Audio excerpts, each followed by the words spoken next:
Hey besties, welcome back to my channel. It's your girl Stels. If you're new here, welcome. If you're a returning subscriber, thank you so much for tuning in. Today, please like this video and share. It's my 1 year anniversary. Like we are 1 year old in Canada. I don't old though. What is my experience so far? What are the wins and the losses? Do I regret it? Do I wish I should have come earlier? Do I wish that I should have waited a bit, maybe worked in Nigeria for a while and all of that? I would be saying all of that in this video. So first thing I want to talk about is my standard of living. Has it changed? Have I become like a billionaire since I landed in Canada? No. Whenever you're coming to Canada, please reduce your expectations of what you're expecting, because I just did a video where I talked about how our people back home should be coming down with their bills, right? You self, you need to give yourself brain. You are just landing in the country, you've not gotten a job, and you are busy changing money and sending money home. I'm not saying don't send, I'm not saying don't change. I'm saying you've not gotten a job and you are doing all of that. Yes, there might be urgent needs you need to um help with, but you should not be a yes man to all of these bills, because you're doing yourself dirty. You're doing yourself or dirty. That first time you're landing in Canada, if you're a family with 2 kids, that is the time to even save up, because that is when the government will be giving you 600. Because if you convert your funds from Nigeria to Canadian dollars, when it comes to a level of income, you are a low income earner, right? And by doing that, government will be giving you 600 per child. So imagine you have 3 kids and you're getting 1,800 from those 3 kids, right? And because that money is coming yafu yafu, you are just changing money and sending back home. By the time you get a job here and file tax, that money that the government is going to give you is going to reduce. So this is the time to actually adequately save. So sending back home money immediately as you land should not be your priority. Yes, help your people. I am not saying don't help your people, but I'm saying do not, because it's more like show offism, right? It's not about even helping people. Sometimes I see that people just want to show off that they've landed right behind in abroad, and they begin to send money back home as show off, right? So that people can idolize them and treat them, oh, and hail them, oh, uncle, auntie, and all of that. That should not be your goal. Settle first. Settle first. Then when you come to Canada, this is just my tip. So don't go and rent elaborate apartments. You can do it eventually, but upon landing, is just get something that is within a budget, that you can actually pay for 3 to 4 months without even using a loan or anything. You can actually pay it with your own money, 3 to 4, even to 5 to 6 months, because you never can tell what the job market will do to you, right? Everyone is praying to get a good job, but things happen. Everyone's story is different. Things happen. So back to my own story. So we started in a basement and we stayed there for close to 6 months. We lived in a basement, and luckily for me, I got a job the first 2 weeks of landing. My husband also got a job, and it has been a smooth ride for us ever since. We had some hiccups here and there when it came to daycare and all of that, and mobility too, because I was not driving in Nigeria. Everyone's story is different. Sometimes you watch some, I'm so grateful for some YouTubers, not for some, I'm grateful for all YouTubers, right? Because we our lifestyles are totally different. Like if you watch my video, see my background. If you watch the Local Solutions video, you see her background. You see that we are living different lives and we are here in Canada. So that shows you that she's a stay-at-home content creator mom, and her husband is a 9 to 5 worker or something like that. In my situation, yes, I'm doing content creation. However, I still have a 9 to 5. My husband has a 9 to 5. That doesn't mean I'm living my best life in Canada. That doesn't mean I'm driving a Ferrari or driving a Lexus Jeep. No, no, our stories are completely different, right? I'm living in Kitchener Waterloo. I know that there are other content creators in Kitchener Waterloo, and they might be living in better houses than I'm living in, or I might be living in better houses that they are living in. That doesn't mean that everybody that comes to Canada makes it at a go. So I want us to, have that notion behind our mind that there is no comparison. Like you cannot be, because this person has spent 1 year in Canada, she ought to have achieved this level of she ought to have attained this level of achievement because this other person has attained it. This person moved into Canada after 6 months. She bought a house. Why is Stels not buying a house after staying 1 year in Canada? Mm-mm. Uh-uh. Don't don't do that comparison to yourself. Do not do that, because that can lead to depression. That can lead to solid depression. You don't want to be depressed, right? You moved out of Nigeria to Canada for a reason. Hold on to that reason. Now, a lot of people that I know that moved from Nigeria to Canada, it's not because they want to be billionaires. Because if you have that mentality, the more you earn in Canada, the more they cut your tax. Canada is not even a country that will make you a billionaire. Canada is a country that you have security, right? You have the basic things of life when it comes to water, lights, healthcare, and all of that. There's security. There is a government that cares about you, right? The My friend that had the baby, like her experience, she has just been telling me wonderful things about the experience.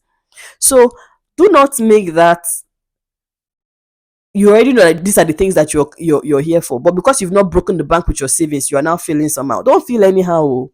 I'm here to tell you, don't feel anyhow. So let me tell you about my 1 year experience in Canada. So yes, I've worked in three different organizations so far. The first one was a sales job, second one was customer service, and now I'm a supervisor. I'm an operations supervisor. And oh yes, and I got promoted at my place of work. I know I haven't mentioned this, but about 4 months ago, I got promoted at my place of work, and I'm not just an operations supervisor anymore. I'm a retention team lead. So yay! So career wise, I would say I've advanced. I Compared to where I was in Nigeria, in Nigeria I was also like a supervisor in Nigeria. So when it comes to, oh, have I really advanced when it comes to career? Not really. Compared, because in Nigeria I was already a supervisor for a number of years. So it's not a new role to me. But when it comes to advancing my career in Canada, yes, like starting from sales to customer service to being a supervisor to being a team lead, I can see the advancement in my career. So yes, thumbs up to me for that one, and glory to God, obviously. Then second of all, when it comes to my career schooling, I tried to take up a course in Nigeria on business analysis, because that's actually, funny enough, business analysis is not a sweet course. So it's not a sweet course. When I was doing business administration in for my MBA, I realized that I struggled. I struggled with some of the courses there, you know. But doing business analysis now, it's not like a sweet taste in my mouth. I'm actually in it because I of the money. When I wanted to come to Canada and everybody was talking about business analysis, okay, that is why I started channeling my focus. You know, a lot of things drive different things drive different people, right? Business analysis is not my passion. Business analysis is not my passion, but the money behind it is driving me, so I can actually like it eventually. So I'm actually doing a 1 year program in it, you know. What else? I actually got a grant also from the Canadian government to run the program. So I am not paying. It's a 1 year program, and I'm not paying in a college, and I'm not paying 1 naira for it. So I also got that. Then I moved from a basement to a townhouse, which I've mentioned earlier, and it's so convenient. However, it comes with its own bills. Like when I see the electricity bills, I'm like, hey God, who signed us? But it's very comfortable and convenient. Like my son loves it a lot because he can run around as much, you know. I totally love this apartment. I don't mind being here for a while. Trust me. I love this apartment. Then when it comes to health wise, I have never gone for checkups the way I have gone for checkups here in Canada. I remember when I was in Nigeria, I only used to go. My company used to have like a compulsory annual checkup, and that is basically what I used to do. Then, except I fall ill, maybe malaria and all of that, then I go to the hospital. But me myself to go and start running checks, I don't do that. But coming to Canada, hey God, your iron is low, your calcium is low, your sugar is high, your this is this kilo dynamic Jesus. I actually like it because it helps you discover certain things and you can monitor it. But sometimes I actually feel like these hospitals, because it's free, you're not paying for all these checks and this, but they bill the government, they collect your health, insurance, your health number, and bill the government. I actually feel like some of these tests are unnecessary, to be honest. Okay, you asked me to do a test. I did the test. You did not see anything, right? Listen, guys. Oh, I don't know if I've told this story before. You did not see anything. You are still telling me that okay, I should go and see the specialist. I'm like, what am I seeing specialist for? When you did not see anything, I didn't even go because like you didn't say anything. And you still say okay, you still want me to like see the specialist so that it can rule out nothing. You've already ruled out everything because the test came out negative. So what are you now asking me to see specialist for? So I feel like they actually take advantage of those things, especially for new immigrants, and they bill the government just to get funds from the government. But to me, I actually like it because um now I'm able to watch what I eat, and live a healthy life because I already know okay, this is prone to be this and this is prone to be that. So the checks is good. So if you're landed in Canada and you don't have a family doctor, please, it's important to search for a family doctor because you cannot just be going to random clinics to say I want to do this test, I want to do this test. Get a family doctor that would, you know, itemize all the things you need to, a rundown of what you need to do to check, to actually have your own medical history. Then also for my child it has been good. Even with the concerns we have, it's the care here is better compared to Nigeria. The care here is very, very good compared to Nigeria. Then also what else? My spirituality. People that are saying that people in Canada don't go to church, it's not true. Me, the reason why I don't go as often as I go is because my church is in a different city, right? Although we have a transportation committee that still comes to pick us whenever I want to go, but to me, it's not convenient every time calling somebody come and pick me to church and all of that. Whenever I feel like going to church and I don't want to go that far, I go to the Emmanuel's church very close to me. It's a white church. We go there, but I haven't seen my closeness to God dwindle, or me saying I've not prayed, or no, I don't know. Even here, I am more fervent in my Hallelujah challenge. Maybe because I'm doing it during the day now, not at night. I am more fervent in my Hallelujah challenge than I was while I was in Nigeria. So coming abroad, I haven't has not affected my spirituality at all, at all. Then have I become a billionaire since I come to Canada? No, I have not. I've not even entered millionaire status in Canada. I'm still a thousandaire. You know how in Nigeria I was earning six figures in the bank while working monthly. Now to get a six-figure job here yearly. Now my per annum is not even six figures. So that's to show you how a lot of things are different. In Nigeria, I was earning six figures per month, but here I'm not even earning six figures per annum. So it's so funny and ironical sometimes, when I tell people in my office that in Nigeria I was earning six figures per month, they look at me like, Madam, you were a big girl. And I'm like, no, no, no, no. You can't. By the time I convert that six figures to Canadian currency, you don't even want to know what it is. You don't want to know. You don't want to know what it is. So no, I have not broken the bank. I have not attained my millionaire status in Canada, but I'm looking towards doing that, right? But I'm very comfortable, right? I wouldn't say my standard of living or the things I could afford to buy in Nigeria has um, dropped, but no, they have actually gone higher.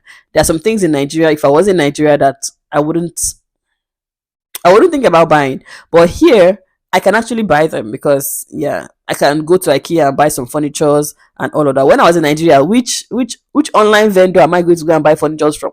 When Babaristi can knock me one wardrobe, So there are some pleasures that I can actually find myself doing here in Canada than in Nigeria. Then when it comes to stress, omo, I am more stressed in Canada. Like I am more stressed in the aspect of help.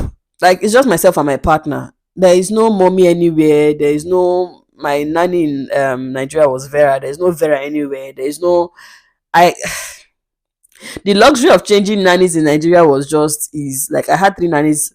There was a time I even had two nannies at once because one promised she was going to leave and she did not leave again at that time. So, um, here is more stressful for me because I have to be the one to wake up. We have to bathe the baby. We have to feed the baby. We have to clothe the baby. We have to take the baby to daycare. We have to pick the baby from daycare. We have to teach the baby. A lot of things is just on you. So mentally, it can be draining, but that's why it's good to have a supportive spouse. If not, it takes a toll. It takes a toll actually, but there's no like community support, especially in a place where you don't really have Nigerians in your space. Like there's a friend of mine I went to go and see, um just their complex alone, they have like 3 or 4 Nigerian families living there. So imagine if you're going out, you can just go and drop your child in one of their houses and say, oh, please help me watch my child. But yeah, if you want to do it, you have to pay somebody. Like now I don't have anybody close to me. If I want to do it, I will just go on our page and say, oh, is there any Nigerian, any nanny, not Nigerian, any nanny that is available, and I'll pay the person $10 per hour or $15 per hour, depends. Imagine, just because I want to go out with my husband, you know. So guys, when it comes to that, it has not been, that has been a roller coaster. It has not been easy, but we thank God. Then am I accustomed to Oyibo food? Guys, hey, my palate has not changed though. I still eat all things Nigerian. I haven't. The only thing we even try to eat once in a while is the Indian cuisines, and yeah, I haven't, and Chinese cuisines. Like I haven't tried like the Canadian. My husband brought poutine one time, and I didn't like it. I did not like it, to be honest. But I would try. I would try and increase my palate so that I can come here and tell you the things I have actually explored eating. So, what else can I talk about my stay in Canada? Then, my people back home, have they benefited from me being in Canada? Maybe not yet. Yes, my immediate household, obviously, my parents are not suffering and all of that. But I haven't like built a house for my mom, or built a house for my father-in-law, or bought a car for my father, or bought a car for my father-in-law. You know, all of that. With time, all of that will come because we are still trying to land our feet in Canada. So those back home are not living like the best of the best life because they have children here in Canada. Not yet. We will get there, but we are not there yet. I watched a video of one lady, I've forgotten her name. She's on TikTok, how she built a big mansion for her parents, right? But she has been in the UK for close to, I think, 15 years or something.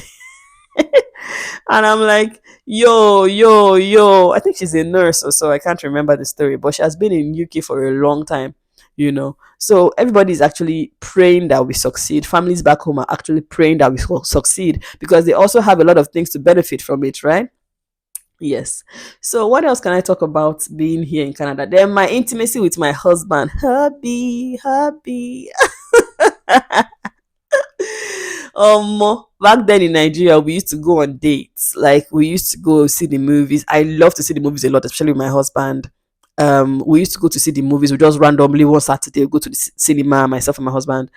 I mean, my husband is an introvert, so especially when there's a gang film, that's what I used to do. And like, let's go and watch this movie, and we'll go to the movie. Sometimes we'll just go to parks, even with my son, not even intimacy with my husband now, even with my son, we'll go to random parks, we'll go to different places. But yeah,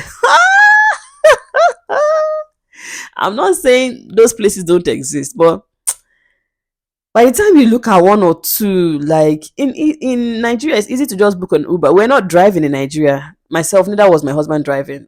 Our Uber, like I told you, if you check our Uber history, now we be number one, because it was affordable then. Fuel price hasn't increased like that then, so it was very affordable, right? So that luxury, we don't really have that luxury, especially of time. If I and my husband want to go somewhere now, we have to find where we can drop our kid first of all. Then if I want to take my son out, I have to consider factor in the Uber cost of where we're going to, especially when these things are not close to us. Like I told you, a lot of things don't happen here in Waterloo, they happen in Kitchener, you know. So we have to factor in that. Then also factor the expense of what we are going to actually go and do.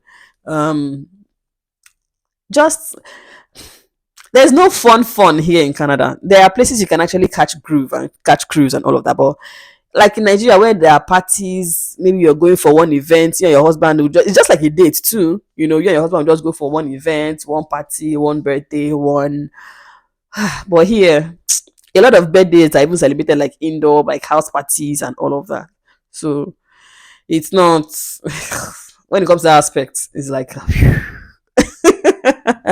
it's like that. In fact, we're actually considering going to I and my husband have gone to eat out before. I don't like filming those moments because they are private moments. We've gone to eat out sometimes I can count them on one finger where we've gone to eat out like as a couple since 1 year in Canada. But I remember when in Nigeria it wasn't a lot because like I said my husband's an introvert, but there were spicy moments where we just both of us would just go and hang out and all of that. But it's not happening yet, especially when you're not mobile. So when it comes to transportation, more guy. So currently we are learning the Canadian driving style. My husband and I we are taking classes right now because one of our plans this year in 2024, not even 20, very soon, is actually to get a vehicle, and I'll carry you guys. If you have not subscribed, subscribe now so you can watch where we get the vehicle. So that's one of our goals in 2024. And yes, we've spent 1 year in Canada without a car. We did not die. We survived. We were jumping buses with my son, taking Uber when it was necessary. So yes, we did not die. We survived. So if you can do it, you can do it. But if you can afford to get a car early, please get the car. I'm not saying struggle and be jumping buses. But I'm saying that if you can get a car early, get a car early. I'm going to do a different video on the kind of car we are looking at, on our costs, what we're expecting, if we are going to go and buy it from a dealership and finance it, or we are going to buy a used car. All of that will be done in a different video. So if you have not subscribed, subscribe now and turn on that notification so that you can know when I drop all of this bomb. So my 1 year stay in Canada, do I miss my friends? Let me tell you one thing about me. Even while I was in Nigeria, I had just few friends, like genuine friends. But because I'm a sanguine, I'm always everywhere. So I have a lot of acquaintances. I had a lot of people that call me for parties and all of that. But when I call like friends, they don't even reach three, to be honest. These are people that they know me, and they can tell you A to Z everything about me. I have friends right now that know everything I'm doing in Canada because they're the first person I'll run to when I have issues, or they're the first person I'll ask, like, okay, what do you think, right? So it's good to have one or two of those people. So do I miss them? When I was in Nigeria, actually, my bestest of my bestest friend was not even in Nigeria. So um I wouldn't say I miss anything because the same way we're communicating is even more now because our time zones are not as far apart compared to when I was in Nigeria. So we still talk more safe here in Canada compared to because she's in the United States. We still talk more here in Canada than when I was in Nigeria. Then my other friends that we're very close to, yes, I do miss them because then I can just hop up in an Uber and go to their house and we'll gist and we'll talk and all of that. But it's not evident here. So right here I have some friends that we just when I went to make inquiries, and I joined mommy groups. Those mommy groups and girl groups, they can be wild sometimes, or they even wild past you having personal friends. Some of them we talk about sexual experiences, some of them we're talking about guys that are toasting them, or there are a lot of fun moments in those groups that I just cherish, right? I'm in two groups. I'm in the moms in Nigerian moms in Waterloo group, and I'm also in Girls Time Out GTO group. So I just actually when I now have issues like I want to make inquiries with my baby and all of that, I go on those groups. When I have inquiries to make about my area and all of that, I go on those groups and I get support. See, women they support each other. Oh. I remember one lady posted on one of the groups that she didn't have a job, she didn't have she came in a couple of months ago, she didn't have all of these things, job, and she needed some things. People were saying, what's your address?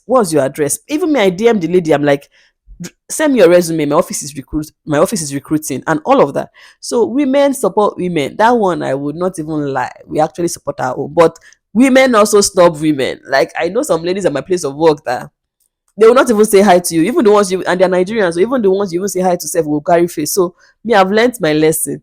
If I look your face, you no do like say you won't attempt to say hi to me, I go come on my face. Before I used to be very like when I landed, every single black person, whether you're Cameroon, you're Nigerian, you're hi, how you doing? Hi, my name is Stella. Where are you from? I'm Nigerian. And now they do again because I've been snubbed.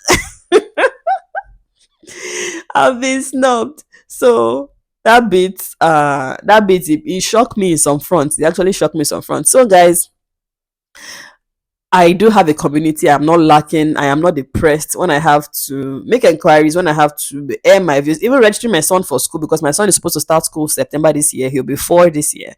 So even how to go about that, I just went on those groups and I asked, and I saw people that were giving me guidance. They were not even hiding information. They were giving me guidance. So I don't even lack any any support when it comes to like advice or friendships, right? I see people also go there, drop questions about marital struggles, and people still go provide advice to them, right?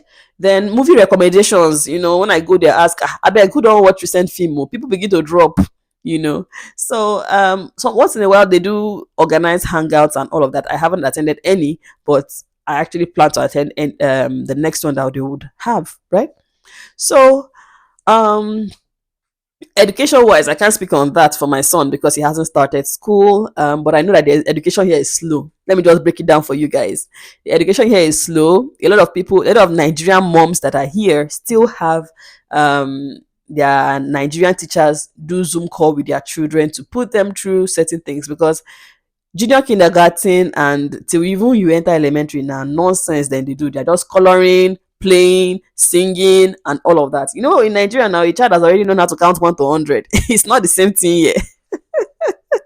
Yeah, they're just playing, gisting, learning, listening to stories, and all of that. They want you to learn from the experience, not necessarily like the compulsory. You know how we are wired to know 1 to 100. Like if you don't know it, it's not like that here. So, guys, this is my experience. I think I've touched on every point. Do I regret it? Hell no. Would I have done this earlier? I wouldn't say yes, because to me, I feel like God's time is the best. We landing where we landed was orchestrated by God. It wasn't a mistake. It wasn't everything we've done here. To me, I feel like it's written in God's plan book for us. So I wouldn't say, oh, why didn't I do this thing earlier? Yes, if I had gotten the information, if I had been selected earlier by Ontario, definitely, why would I not want to take it? But I don't regret any step we took. Would I have delayed it to say, okay, because funny enough, after I left my organization, the bank, they actually increased salaries. Guys, they increase salaries. Oh, I say, Choi, we have to stay back, chop this money small before I relocate. Nah, lie, nah, lie. See, the standard of living in Nigeria now, even if they increase your salary, you will not feel it. You will still not feel it. So, guys, I do not have any regrets of relocating to Canada. It's been a blissful thing for me because I was stressed out at work, leaving my house that early in the morning. I was living on the mainland and working on the island. It was too stressful, you know. In fact, getting my PPR in 2023 was the best testimony for me. Like every year, I just keep having wonderful, wonderful testimonies, wonderful and amazing testimonies. So getting my PPR last year was the best testimony for me. I had a lot of testimonies last year, but that was to me was the best because I was getting at that point where I felt like I couldn't continue with the job anymore, right? Because the my bosses were not giving me a listening ear when it came to moving me to a closer branch and all of that. So I just felt like nah, nah, nah, nah. I needed a way out, and God just did that PPR, and that was my way out. So moving here, where it's just like less than 20 minutes to work to and fro, is just a blessing for me because now I can sleep well. I don't have to worry about Aja VI in the morning because funny enough, if I don't meet that boss as early as 5:30, 5 o'clock, 5:30, I will have to start going on multiple trips because at Egbeda you can actually get Aja Lekki VI from Egbeda between the hours of I think 4:30 in the morning to 5:30 in the morning. Anything lesser than that, you have to first of all go to Oshodi. From Oshodi, you now get Aja Lekki VI. So and it's usually like almost double the price you would have gotten it for just one trip. My work in Canada has been blissful. I never buy a house yet, but don't worry, that story is loaded. But I'm very comfortable with my job, my husband's job, my son. We're very, very comfortable. We're blessed. We have good people around us. I think I've touched on all grounds. Like I've touched on all grounds. I don't think there's any other thing. But if there's anything I've missed, and you feel like I should have discussed in my 1 year here in Canada, please put it in the comment section and definitely I'll respond or create a video about it. Thank you so much for tuning in, guys. I remain your girl Stels. See you in the next one. Bye bye.